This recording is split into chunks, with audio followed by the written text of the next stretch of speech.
Vistam-se de justiça os teus sacerdotes e exultem os teus fiéis. Salmo 132, versículo 9. Com essas palavras, que são o lema do segundo domingo após Pentecostes, saúdo todas as pessoas que nos acompanham, que assistem a essas imagens, de maneira bem especial os membros da comunidade evangélica de confissão luterana, Feitoria, e assim também da comunidade evangélica de Lombagrande. Estamos neste fim de semana, no segundo domingo após Pentecostes, e o Salmo 132, versículo 9, que acabamos de ler e de ouvir, é o lema da semana que se inicia. Vistam-se de justiça os teus sacerdotes e exultem os teus fiéis. Nós, como cristãos evangélicos de confissão luterana, gostamos de sempre de novo destacar o sacerdócio real de todas as pessoas crentes, conforme Martim Lutero o destacou, inspirado na primeira epístola de Pedro e também assim no Apocalipse.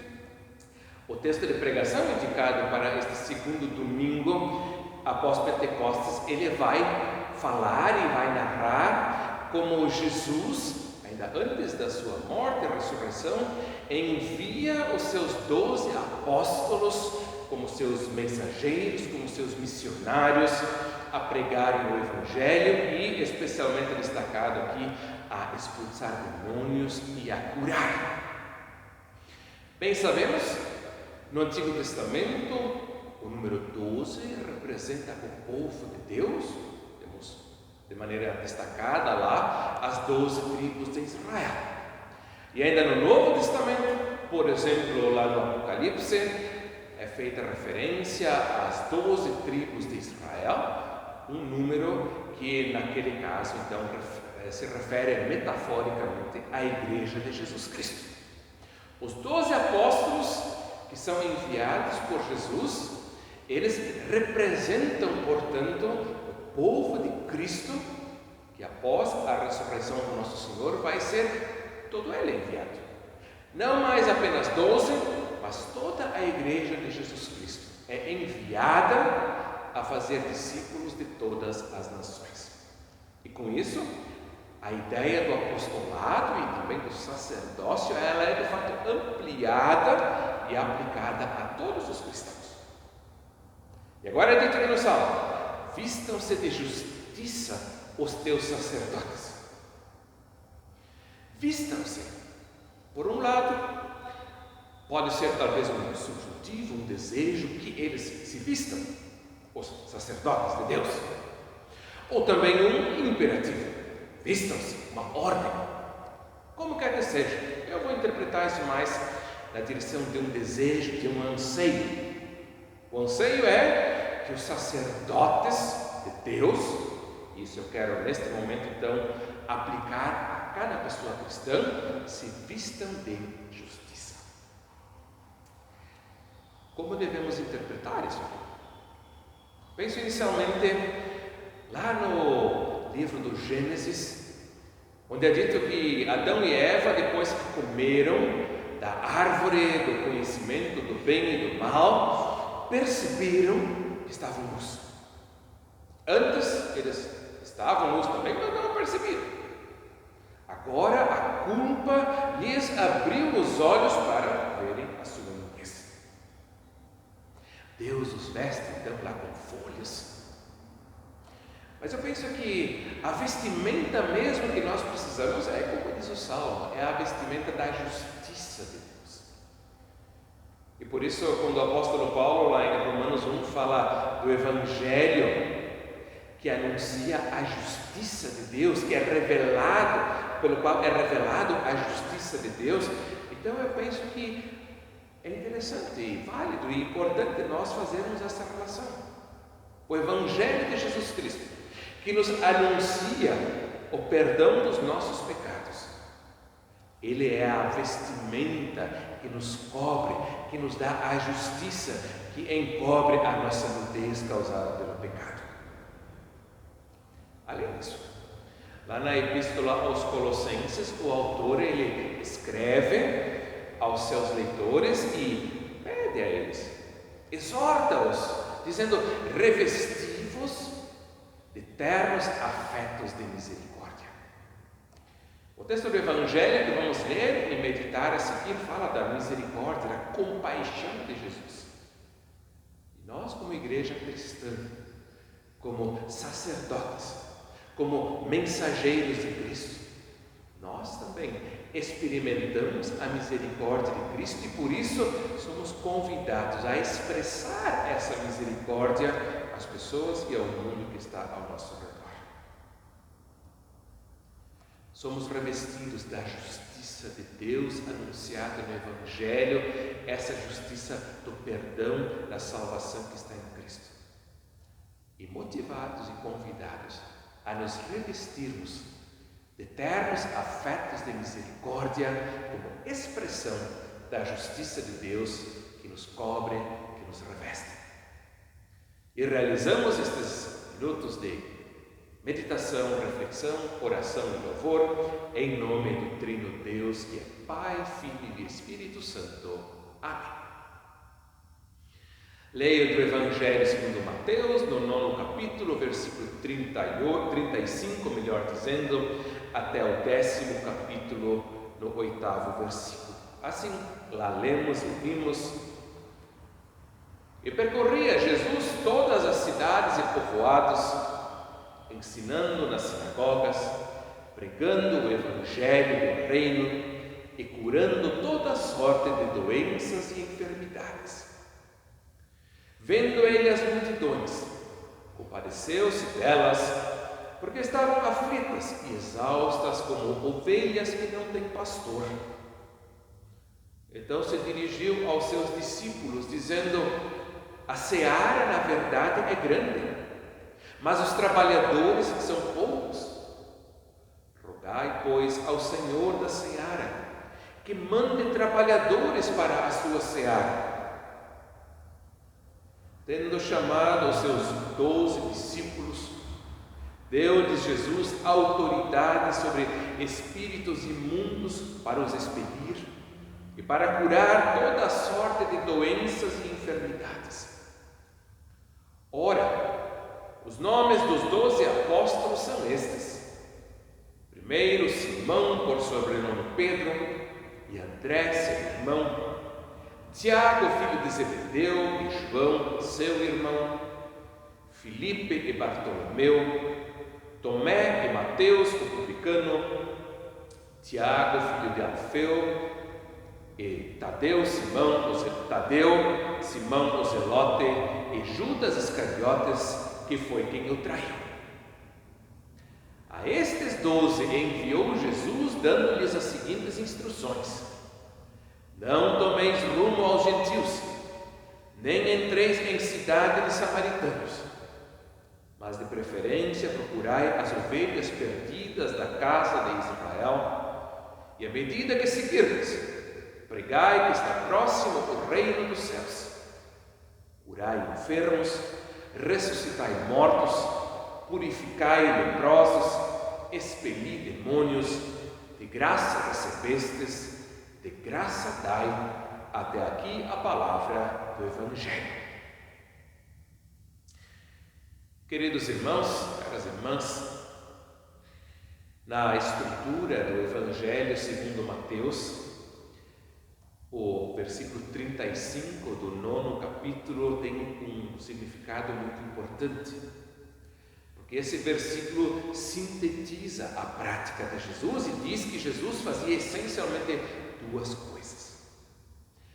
Ele falava, é disso que fala o evangelista quando diz que Jesus ensinava e pregava, e além disso Jesus agia.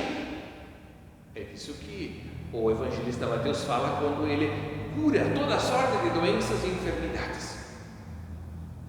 Por isso já houve quem dissesse que Jesus é o Messias da palavra e o Messias da ação.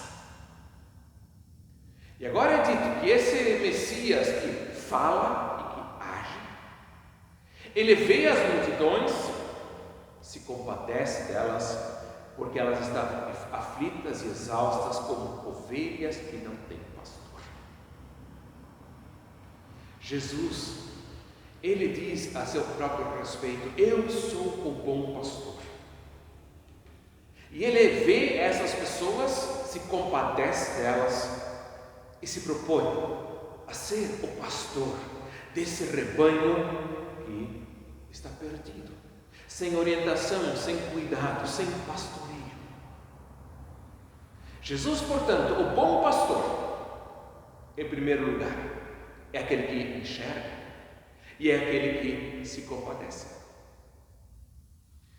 E lá na primeira epístola de Pedro, é dito que os presbíteros da comunidade são exortados a pastorearem o rebanho de Cristo. E por isso eu diria, também pensando no sacerdócio ao qual fiz referência e ao qual fez referência o Salmo 132, o lema da semana, que nós podemos aplicar esse pastoreio de Cristo que nós recebemos à nossa própria existência como comunidade cristã. Não apenas os presbíteros, não apenas as lideranças da comunidade, mas todas as pessoas batizadas e que recebem o pastoreio de Cristo devem ser seus instrumentos para se pastorearem mutuamente. O Cristo que olha para nós, cheio de compaixão, ele opera em nós o milagre da visão, para que nós também possamos nos compadecer do nosso irmão, da nossa irmã que está ao nosso redor, e por que não, de todas as demais pessoas, mesmo aquelas que não compartilham a mesma fé que nós. Portanto, em primeiro lugar, o texto fala aqui que Jesus é aquele que enxerga e é aquele que faz ver. E aí segue dizendo que Jesus então se volta aos discípulos e lhes diz que a seara, ou seja, a plantação, mais especificamente aqui a colheita, é grande, mas há poucos trabalhadores. E aí ele exorta os seus discípulos dizendo: roguem, peçam ao Senhor da seara que mande trabalhadores para a sua seara. O rebanho de Deus precisa ser cuidado. A plantação de Deus precisa ser igualmente cuidada, cultivada e colhida. Mas agora Jesus diz, ou melhor, não diz: cada um de vocês se disponha a ir. Pelo contrário, ele diz primeiro: peçam a Deus que Ele envie trabalhadores para a sua seara. E por isso eu penso que aqui nós podemos destacar um segundo aspecto da existência cristã, da existência de pessoas que pertencem ao bom pastor Jesus Cristo, que é a vida de oração. A marca registrada por excelência do cristão é a oração. Por isso, o mesmo Novo Testamento que diz que o justo viverá e, portanto, será salvo pela fé, também diz que todo aquele que invocar o nome do Senhor será salvo. Afinal de contas, a oração é a expressão elementar da fé. E agora, como pessoas que pertencem a Cristo, nós somos conclamados a rogar ao Senhor que Ele mande trabalhadores para a sua seara. E nesse contexto, eu gosto de lembrar da história, do relato da vocação, do chamado do profeta Isaías, como é narrada lá em Isaías 6. Temos todo aquele cenário de Isaías no templo, a visão de Deus que é dada a ele, e como ele, diante daquela visão, reconhece a sua culpa, o seu pecado. E isso então é retratado no fato de que ele confessa que tem lábios impuros. E aí o relato segue dizendo que um dos serafins vai até o fogo que está sobre o altar, pega uma brasa quente e vai e encosta essa brasa nos lábios do profeta Isaías e diz: agora os teus lábios foram purificados e o teu pecado foi perdoado. E agora bem, o que eu quero destacar aqui, que é a referência de que então Isaías ouve a Deus na sua corte celestial, como Deus pergunta: quem enviarei e quem há de ir por nós? E aí Isaías, talvez empolgado com aquela cena toda e com aquela purificação dos seus lábios, ele se apressa a dizer: eis-me aqui, envia-me a mim. E aí Deus diz: sim, vai, Isaías, vai pregar a esse povo de Israel, e vai tu com a tua pregação endurecer o seu coração, ensurdecer os seus ouvidos, para que esse povo não se converta a mim e não seja salvo. E aí eu imagino que Isaías deve ter estremecido. Quando é que ele poderia ter imaginado que Deus haveria de enviá-lo a pregar não salvação, mas condenação? Por isso ele pergunta assustado: até quando, Senhor? E Deus então lhe diz: olha, até que realmente toda a terra seja devastada e todos os homens sobre a face da terra de Israel sejam destruídos. É talvez uma ironia do destino que Isaías ele se habilita: eis-me aqui, envia-me a mim. E Deus de fato o manda, mas o envia não a fazer o que ele talvez gostaria de fazer, mas o envia a fazer aquilo que Deus quer e determinou que ele faça. Roguem ao Senhor da seara, deixem que Ele os envie, deixem que Ele escolha para vocês o trabalho, a tarefa que vocês devem cumprir. É verdade, Deus concedeu a cada um de nós dons, capacidades, talentos que nós podemos e devemos colocar à disposição da comunidade, das pessoas, de Deus. Mas às vezes, e certamente não poucas vezes, Deus nos chama, Deus nos envia a cumprirmos tarefas que nós por nós mesmos, quem sabe, não escolheríamos para nós. Talvez alguém venha e nos convida e diz: Marta, João, Francisco, Alexandre, quem sabe tu poderias ajudar nessa ou naquela tarefa? E aí nós dizemos: mas eu não tenho dom, eu não sei fazer isso. Quem sabe não é bem ali a hora em que Deus está nos enviando como trabalhadores para realizarmos aquele trabalho não que nós escolhemos, mas que Ele escolheu para nós. Portanto, o bom pastor, ele enxerga e faz enxergar. O bom pastor, ele conclama a orar para que Deus envie trabalhadores e assim também a nós para a sua seara. E agora sim, o próprio Senhor que pede, que orienta os seus discípulos a falarem com Deus, Ele envia também os seus 12. Lhes dá autoridade, aquela autoridade sobre a qual o ressuscitado diz a seu próprio respeito: toda a autoridade me foi dada no céu e na terra. Ele agora compartilha essa autoridade com os seus discípulos e os envia a expelirem demônios, a expulsarem espíritos imundos e a curar toda sorte de doenças. Na sequência, mais adiante aqui no texto, então, o evangelista ainda faz referência a todas as obras dos discípulos, e repete então a orientação, a determinação de Jesus: curem enfermos, ressuscitem mortos, purifiquem leprosos, expulsem demônios e assim por diante, E também aqui na sequência do Evangelho é falado que eles devem anunciar que está próximo o reino de Deus. Portanto, também os discípulos, assim como Jesus, eles vão e cumprem o seu ministério com palavras e por ações. Expulsar espíritos imundos, isso no nosso contexto luterano talvez é um pouco estranho. Eu gostaria de aplicar essa expulsão dos demônios ao anúncio do Evangelho, ao anúncio do perdão dos pecados, ao anúncio daquele perdão que nos liberta de toda a prisão, daqueles, agora usando talvez essa expressão de uma forma um pouco metafórica, é daqueles demônios que nos afligem, da culpa. Sim, nós precisamos ser libertos desses e de todos os demais demônios.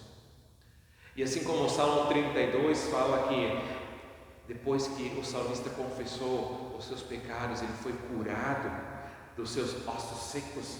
Assim também o Evangelho é capaz não apenas de nos libertar dos nossos demônios espirituais, mas inclusive de ser um remédio que cura o nosso corpo.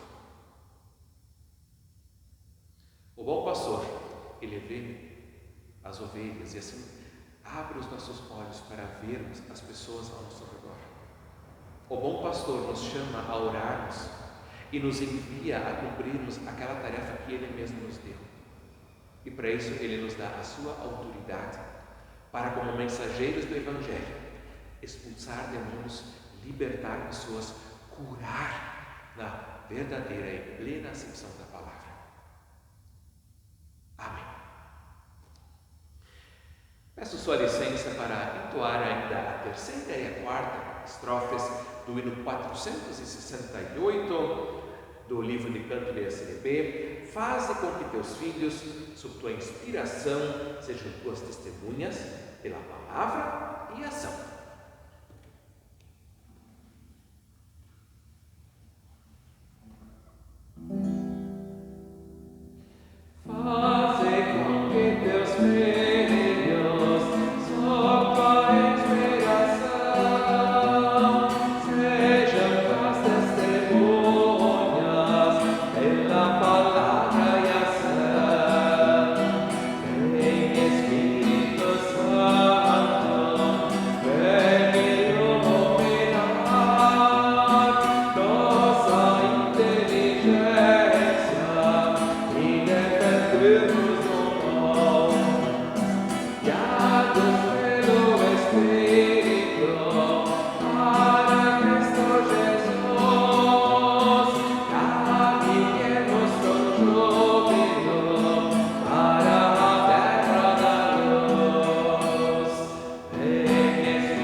Oremos.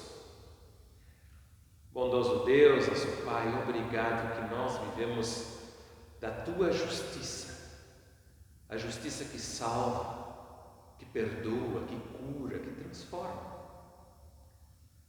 E obrigado, Senhor, que essa Tua bondade e misericórdia que olha sobre nós com compaixão também nos renova para enxergarmos o nosso irmão e a nossa irmã.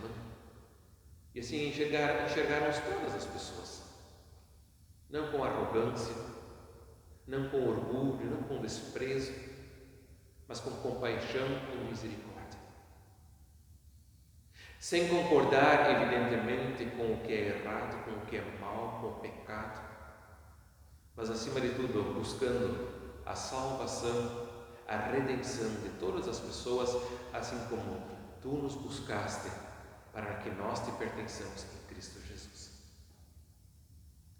Pedimos-te, Senhor, que envies sempre de novo trabalhadores para a Tua seara, pessoas que em palavras e ações são mensageiras do Evangelho, são mensageiras do Teu reino, e que assim também nos uses conforme Te agrada, que possamos colocar nossos dons à disposição da Tua palavra, da comunidade, dos irmãos, e ao mesmo tempo que possamos estar dispostos a nos deixar enviar, a nos deixar usar daquela maneira que agrada a Ti e não daquela forma como nós talvez gostaríamos que fosse. Acompanha-nos e guarda-nos, dá-nos sempre a Tua proteção e a Tua bênção, também nesses dias de pandemia, de preocupações, de medos.